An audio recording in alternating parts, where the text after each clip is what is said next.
Hi hello నమస్తే welcome back to our channel సంధిన రేఖ. ఇవాళ ఒక మంచి టాపిక్తో మీ ముందుకు వచ్చేసానండి. ఇవాళ టాపిక్ ఏంటంటే joint family and small family, అంటే ఉమ్మడి కుటుంబం మరియు చిన్న కుటుంబం.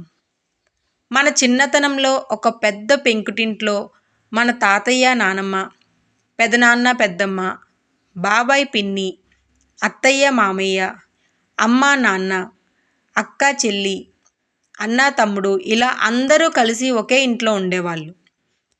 ఉండడానికి చిన్నదే అయినా హాయిగా సంతోషంగా ఉండేవారు. ఎప్పుడూ ఇల్లంతా కలకల్లాడుతూ ఉండేది.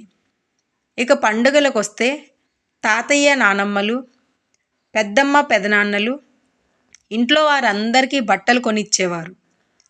సంక్రాంతి లాంటి పెద్ద పండుగలకు పిక్నిక్ లాగా వారి తోటల్లోకి వెళ్ళి అక్కడే వంట చేసుకొని ఒక పెద్ద అరిటాకులో భోజనాలు చేసి సరదాగా అక్కడే ఆడుకొని సాయంత్రం వేళలో ఇంటికి చేరుకునేవారు. చిన్న కుటుంబానికి వస్తే అమ్మ నాన్న, ఇద్దరు పిల్లలు కలిసి చాలా పెద్ద ఇంట్లో నివసిస్తూ ఉంటున్నాము. ఇల్లు పెద్దదే కానీ ప్రేమాభిమానాలకు మాత్రం చాలా చిన్నది.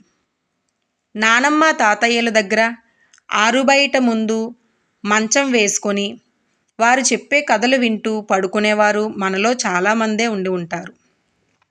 ఇప్పుడు మాస్టర్ బెడ్రూమ్ అని, చిల్డ్రన్ బెడ్రూమ్ అని చెప్పి చిల్డ్రన్ బెడ్రూమ్కే అంకితం అవుతున్నారు. చిన్న కుటుంబం చింతలేని కుటుంబమే కానీ పెద్దవారు చెంతలేని కుటుంబంగా మారకూడదు. జాయింట్ ఫ్యామిలీలో ఉండేటప్పుడు పనులన్నీ వాటంతటికి అవే వచ్చేవి. ఎందుకంటే పనులన్నీ వారే చేసుకునేవారు కాబట్టి బాడీకి మంచి ఎక్సర్సైజ్గాను ఉండేది. ఇప్పుడు నలుగురు ఉంటున్న ఇంటికి కూడా ఒక హెల్పర్ ఉంటున్నారు. మన పనులు మనం చేసుకోవడానికి కూడా మన బాడీ సపోర్ట్ చేయడం లేదు.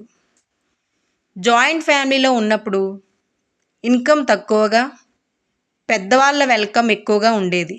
కానీ ఇప్పుడు స్మాల్ ఫ్యామిలీలో ఇన్కమ్ ఎక్కువగా, వెల్కమ్ తక్కువగా ఉంటుంది. ఎందుకంటే ఎవరి బిజీ లైఫ్స్ వాళ్ళవిగా మారిపోయాయి. అమ్మమ్మ నానమ్మ చేతి గోరుముద్దలు, నుదుటిపై ప్రేమతో పెట్టే ముద్దులు రుచి చూసి చాలా సంవత్సరాలు కూడా గడిచిపోతున్నాయి. అందుకనే అన్నారేమో ఓల్డ్ ఈజ్ గోల్డ్ అని. మళ్ళీ అవే రోజులు, అవే తీపి జ్ఞాపకాలు, అవే సరదాలు, అవే ఆనందాలు తిరిగి వస్తే ఎంతో బాగుంటుంది కదా. ఆ రోజులు రాకపోయినా అవే ప్రేమాభిమానాలు, అవే ఆప్యాయతలు అన్నీ తిరిగి రావాలని మనస్ఫూర్తిగా కోరుకుందాం. మీకు కంటెంట్ నచ్చితే లైక్ చేయండి, షేర్ చేయండి, సబ్స్క్రైబ్ చేయండి. Thank you.